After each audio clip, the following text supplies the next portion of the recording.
मैं प्रोफेसर शशि शेखर, मैं उस पे राय साहब की उस बात को मैं बाद में सोच रहा हूँ बताऊं, या मैं जहां पे वो कह रहे हैं कि वोट कैसे बढ़ रहा है। राय साहब, ये अब बिल्कुल क्लियर है कि जो इलेक्शन कमीशन कह रहा है कि हम इलेक्ट्रॉनिक को नहीं देंगे, आपको सीसीटीवी कैमरा फुटेज नहीं देंगे, क्योंकि अगर किसी जहां पे इस तरह के वोट जो जो कल राहुल गांधी ने बिल्कुल प्रूव कर दिया और उसको लेके, मतलब कल मैं एक चीज आप लोगों के साथ शेयर कर लूं, जितने पत्रकार बैठे थे, जितने लोग बैठे थे वहां, जिसको कहते हैं ना सुई पटक सन्नाटा था। देवर बैफिड, उनको लग रहा था कि ये कैसे हो सकता है भाई, ये दिस इज समथिंग जो हो ही नहीं सकता है, ये कैसे हो सकता है, और ये कर दिया। ये तो अब मेरे ख्याल में ये वोट चोरी नहीं, ये वोट लूट है, लोकतंत्र की हत्या है, और ज्ञानेश गुप्ता जी पूरी तरह से इसके अपराधी हैं, जिम्मेदार नहीं, अपराधी हैं इसके। इस पे कहीं कोई लाग लपेट की बात नहीं है। मुझे जो बिल्कुल क्लियर है, राय साहब आप भी बहुत इलेक्शन देखे, मैं भी इलेक्शन का भागीदार रहा हूं, ये अब समझ में आ रहा है कि हो क्या रहा है। अगर 1000 बूथ का कोई 1000 वोट का कोई बूथ है, ये 5 बजे के बाद जो वोट बढ़ते हैं उसका अब कुछ कुछ चीजें समझ में आ रही हैं। क्योंकि अगर वो आपको सीसीटीवी फुटेज दे दें और वहां पे यही दिखा दें कितने लोग वोट डालने अंदर गए और कितने लोग बाहर निकले, वो भी मैच करना चाहिए। 100% मैं श्योर हूं कि अगर वहां पे 800 वोट पड़े हैं तो अंदर 600 लोग गए होंगे या 650 गए। बाकी ये जो इनका मैनेजमेंट चलता है वो चल रहा होगा, क्योंकि अब तो धीरे धीरे सिर्फ यही बात है ना कि चोरी कैसे, लूटा तो गया है, अब लूटने में किवाड़ के रास्ते घुसे कि खिड़की के रास्ते घुसे, ये तो देखने की बात है। मैं प्रोफेसर शशि एक दूसरी बात भी आपसे पूछ ले रहा हूं, क्योंकि वो भी इस बार बिहार के बारे में दर्शकों को मैं एक और चीज फिर से बता दूं। बिहार देश का सबसे यंग, सबसे नौजवान स्टेट है। बिहार की जो मीन एज, एवरेज एज है वो 22 साल है। बिहार में 58% जो जनता है वो 25 साल से नीचे है। मैं इसको प्रोफेसर शशि आपसे इसलिए पूछ रहा हूं कि जो कई लोग है ना कि राहुल गांधी बार बार जनजी जनजी या नौजवानों को क्यों बात करते हैं, नौजवानों से क्यों कहते हैं कि अब तुम्हारे ही हाथ में है, क्योंकि ये आगाह उसको नींद से जगाने की कोशिश कर रहा है। मुझे और आपको तो जगा ही रहे हैं, उन लोगों को भी ये आगाह कर रहे हैं कि वोट चोरी तुम्हारी हो रही है, वोट तुम्हारा लूटा जा रहा है, अधिकार तुम्हारे लूटे जा रहे हैं, रोजगार तुम्हारा लूटा जा रहा है। और इस बात के लिए शायद बिहार सबसे यंग स्टेट का, मैं इस रेफरेंस के साथ भी एक टिप्पणी आपकी चाहूंगा, और बाकी जो अभी इलेक्शन के बारे में जो कितने फेज का ज्यादा वोट किसको एडवांटेज किसको नहीं, जो आपकी जानकारी हो प्रोफेसर शशि। जी नमस्कार। नमस्कार। पहली बात तो यह है कि जो चुनाव हो रहा है तो आज तो पहला चरण है और 121 विधानसभा क्षेत्रों में चुनाव है। और इसमें जो ओवरऑल परसेंटेज की जो बातें आ रही हैं, और अगर 3 बजे तक का जो आपने आंकड़ा बताया कि 53.77 है, इसका मतलब है कि जहां 6 बजे तक चुनाव होना है।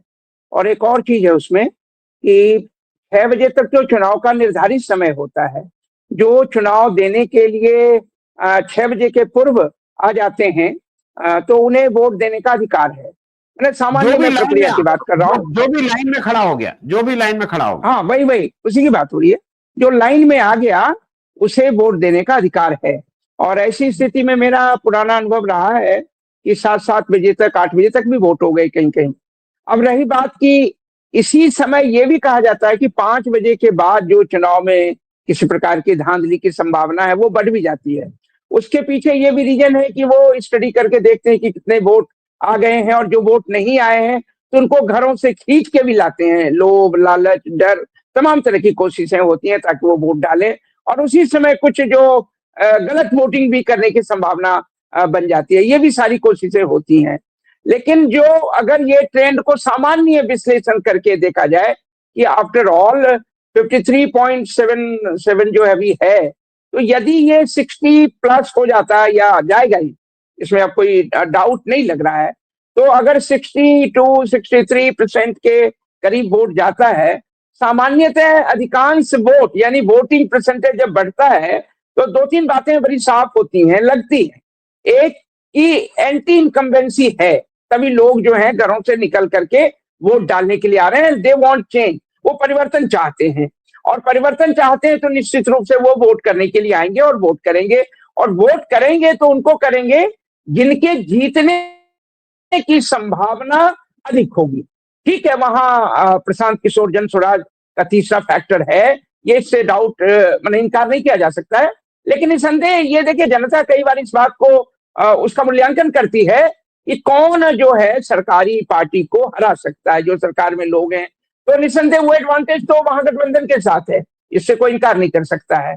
अब रही बात की जो वोट डाल रहे हैं, उसमें जो युवाओं की आप बात कर रहे हैं, देखिए युवाओं का झुकाव साफ दिख रहा है कि वो महागठबंधन के पक्ष में है। एक तो राहुल फैक्टर जो है, युवाओं से जिस प्रकार से कांटेक्ट कर रहे हैं, संपर्क कर रहे हैं, उनके बीच में जेनजी वाली जो बातें वो कर रहे हैं। दूसरी तरफ तेजस्वी फैक्टर है, इसे भी आप इनकार नहीं कर सकते हैं कि तेजस्वी एक युवा नेता है और वो जिस प्रकार से लोगों के बीच जा रहे हैं, संवाद कर रहे हैं। जो एमएल ग्रुप है, आप जानते हैं कि जो मालिक ग्रुप है साम्यवादी माले, वहां भी बहुत सारे जो हैं वो युवा उम्मीदवार हैं, जो बहुत सारे युवा उम्मीदवार हैं, और खास करके जेएनयू के फॉर्मर प्रेसिडेंट धनंजय वगैरह बहुत सारे युवा, वो और भी युवा कैंडिडेट्स हैं। तो अगर युवाओं का आकर्षण जो है युवाओं के प्रति है, तो वो फायदा तो महागठबंधन को होने वाला है। इस बीच में ये भी तय है कि तमाम प्रकार की जो आप जानते हैं कि जो भाषण दिए गए, चाहे प्रधानमंत्री, चाहे गृह मंत्री या योगी आदित्यनाथ के द्वारा, या तमाम जो बातें की गई हैं, वो इतनी अनर्गल बातें हुई हैं जिसको सामान्य जन ने तो कम से कम पसंद नहीं किया है कि क्या प्रधानमंत्री की भाषा है, क्या गृह मंत्री की भाषा है। और उसके अतिरिक्त जो है झूठ, विभिन्न प्रकार के झूठ और प्रलोभन, और देखेंगे कि उनकी बातों को यदि अतीत की बातों से तुलना करके आप देखेंगे तो साफ लगेगा कि कहीं न कहीं ये झूठ जनता को साफ साफ दिखाई दे रही है। उसके अतिरिक्त जो नीतीश वाला फैक्टर आप देख रहे हैं कि नीतीश भाई अपने फर्स्ट फेज में जो वो 5 साल के लिए बने थे 2005 वगैरह में, उस समय उनका कार्यकाल अच्छा था। लेकिन धीरे धीरे जिस प्रकार से कभी इधर कभी उधर, और फिर भारतीय जनता पार्टी के साथ जब भी वो गए, तो भारतीय जनता पार्टी ने उनको ही डैमेज करने की कोशिश की है। इस बार भी ये संभावना लग रही है कि जहां जहां भारतीय जनता पार्टी और जेडीयू के बीच में कोई बहुत अच्छा तालमेल नहीं है, नेतृत्व को लेकर के भी जिस प्रकार से असमंजस की स्थिति अमित शाह ने पैदा करने की कोशिश की, ये भी एक इंपॉर्टेंट फैक्टर होगा। तो जो नीतीश के समर्थक हैं, जो अभी भी नीतीश को पसंद करते हैं, वो कम से कम भारतीय जनता पार्टी के जहां उम्मीदवार हैं, या चिराग पासवान, आपको याद होगा कि पिछले चुनाव में चिराग फैक्टर ने बहुत नुकसान किया था जेडीयू को। तो ऐसी स्थिति में वहां पर अगर वोट ट्रांसफर नहीं हुआ, तो और जिसकी संभावना कम है, तो निसंदेह वो एडवांटेज भी महागठबंधन को है। तो इसका अर्थ ये होता है कि महागठबंधन के पास ये एडवांटेज है। एक और बात, एसआईआर के द्वारा जिस प्रकार का वोट का अधिकार छीनने की कोशिश हुई थी, तो उसका भी एक आक्रोश लोगों के बीच में बहुत साफ दिख रहा है कि ये तो हमारे वोट के अधिकार को ही छीनने पे लगे हुए हैं। देने की बात तो दूर की है, लेकिन ये तो वोट छीनने की कोशिश कर रहे हैं, ये भी कोई अच्छा संदेश नहीं गया है। तो मुझे लगता है दूसरे एक प्रशांत किशोर ने जिस प्रकार से उछाला इन लोगों का मुद्दा, सम्राट चौधरी का, उनके बलात्कार का मामला, उनके अपराध का मामला, उसके द्वारा मर्डर का जो चार्जेज, और तमाम, और चाहे अशोक चौधरी और ये सारे जो हैं, तो इस सारी चीजें जो हैं कहीं न कहीं भारतीय जनता पार्टी और जेडीयू के खिलाफ जाने की स्थिति बन रही है। तो मुझे लगता है कि बिहार का यह चुनाव परिवर्तन की ओर बढ़ रहा है।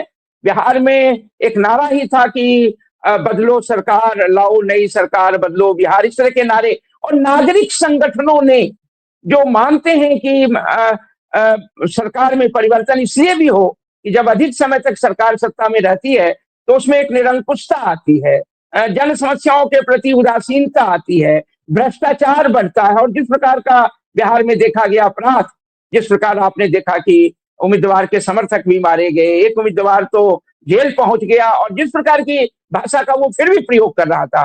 तो इस प्रकार की जो बातें हैं वो निश्चित रूप से एनडीए के खिलाफ जा रहा है, और मुझे लग रहा है कि ये चुनाव परिवर्तन की ओर बढ़ रहा है, और चाहे युवाओं का आकर्षण और तमाम, बल्कि कुछ बातें ये भी देखी गई कि जो 10,000 रुपए ट्रांसफर किए गए महिलाओं को, तो उनके ट्रांसफर बहुत जगह तो हुए ही नहीं। बहुत महिलाओं के जो है वो धनजन जो वो उसमें अकाउंट था वही बंद था, पैसे बहुतों को मिला नहीं।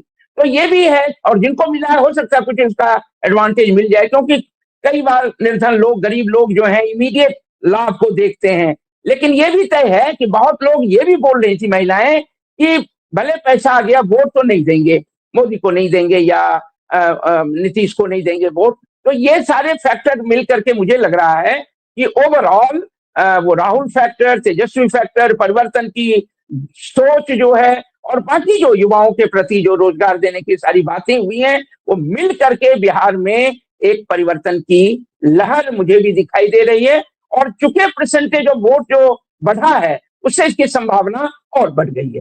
धन्यवाद।